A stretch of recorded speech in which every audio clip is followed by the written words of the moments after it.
when it comes to employment, it employs a lot of people, including women. And the statistics, this has been the figures for some years back. So if we revise it, the figure is supposed to even be more or higher than this.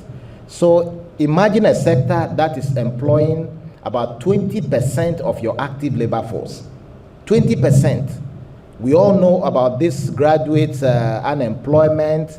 The last time I met one graduate, she's a waiter somewhere, a waitress somewhere, you know, serving food. You see most of them on the streets who don't have any job to do, and we all have examples in our families where people have graduated from school and they cannot find any job. For 4 years, they are roaming the streets. And this sector is employing 20% of the active labor force. So we have to be very, very protective of this sector. Now, when it comes to nutrition, we derive so much of our animal protein from fish. A lot. Between 60 to 70% of the animal protein we consume comes from fish.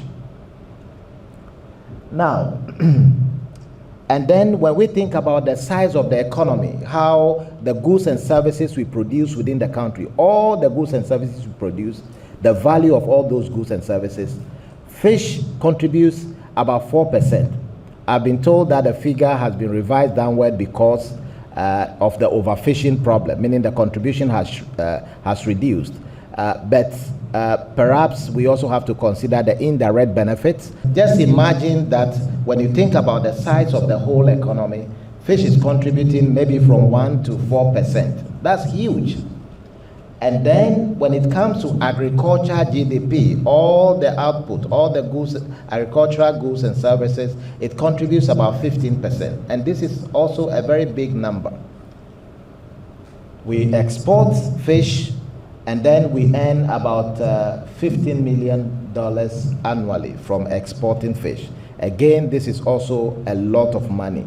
If you consider the fact that we have a lot of children under trees, so many schools without roofs, $15 million can do a lot for us. So we have to be very worried about fisheries if we are not managing it properly. But we also know that the artisanal fisheries sector suffers from so many problems. Some of the problems are self-imposed. They are endogenous.